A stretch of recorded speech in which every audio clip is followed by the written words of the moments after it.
पाकिस्तान ने अफगानिस्तान में तालिबान के कई संदिग्ध ठिकानों पर एयर स्ट्राइक हमले किए हैं। इन हमलों में तालिबान के एक प्रशिक्षण केंद्र को तबाह कर दिया गया है, जिसमें कथित तौर पर कुछ आतंकी भी मारे गए हैं। अधिकारियों ने बताया, ये हमले पाकिस्तान से लगने वाली सीमा के पास अफगानिस्तान के पक्तिका प्रांत के पहाड़ी इलाकों में किए गए हैं।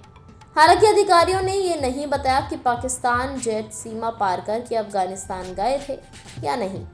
ध्यान देने वाली बात यह भी है कि पाकिस्तान की सेना का कोई प्रवक्ता तत्काल विस्तृत जानकारी देने के लिए उपलब्ध नहीं था, लेकिन यह मार्च के बाद से पाकिस्तान तालिबान के कथित ठिकानों पर दूसरा ऐसा हमला था जब पाकिस्तान ने कहा था कि अफगानिस्तान के अंदर सीमावर्ती क्षेत्रों में खुफिया जानकारी के आधार पर हमले किए गए थे।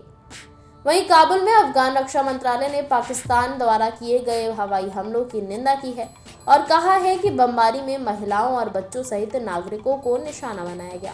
इसमें कहा गया है कि अधिकांश पीड़ित वजीरिस्तान क्षेत्र से आए शरणार्थी थे। तालिबान के मंत्रालय ने कहा, इस्लामिक अमीरात ऑफ अफगानिस्तान इसे अभी अंतर्राष्ट्रीय सिद्धांतों के खिलाफ एक क्रूर कृत्य और घोर आक्रामकता मानता है तथा इसकी कड़ी निंदा करता है। स्थानीय निवासियों ने बताया कि पाकिस्तान के हवाई हमलों में महिलाओं और बच्चों समेत कम से कम 8 लोग मारे गए हैं। उन्होंने कहा कि हमलों में मरने वालों की संख्या बढ़ सकती है। वहीं एक्स प्लेटफॉर्म पर एक पोस्ट में अफगान रक्षा मंत्रालय ने कहा, पाकिस्तानी पक्ष को ये पता होना चाहिए कि इस तरह के एक तरफा उपाय किसी समस्या का समाधान नहीं है।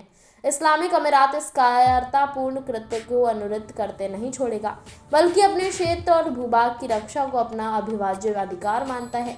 यह हमला अफगानिस्तान के लिए पाकिस्तान के विशेष प्रतिनिधि मोहम्मद सादिक के काबुल दौरे के कुछ घंटों बाद हुआ, जहां वो द्विपक्षीय व्यापार बढ़ाने और संबंधों में सुधार लाने सहित विभिन्न मुद्दों पर चर्चा करने गए थे।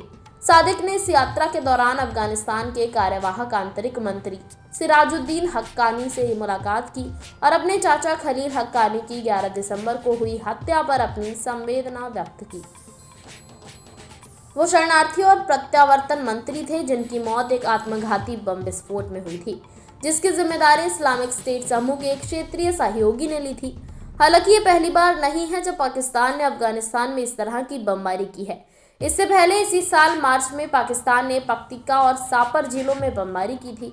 इससे पहले पाकिस्तान ने ईरान में भी हवाई हमले किए थे। पाकिस्तान ने दावा किया था कि उन्होंने ईरान के सिस्तान बलूचिस्तान में BLA के कई आतंकियों को मारा है। वहीं अफगानिस्तान में तालिबान के कब्जे के बाद तहरीक-ए-तालिबान पाकिस्तान का प्रभाव बढ़ा है। TTP ने कई बार पाकिस्तान पर हमले किए हैं। इन हमलों में पाकिस्तान के कई जवानों की मौत हुई है, आम नागरिकों को नुकसान हुआ है। पाकिस्तान का दावा है कि इस एयर स्ट्राइक में TTP के कई विद्रोही मारे गए हैं। इसी के साथ इस खबर में फिलहाल इतना ही। देश दुनिया से जुड़ी तमाम खबरों के लिए देखते रहें सौगंध टीवी। आप देख रहे हैं सौगंध टीवी, सौगंध वतन की।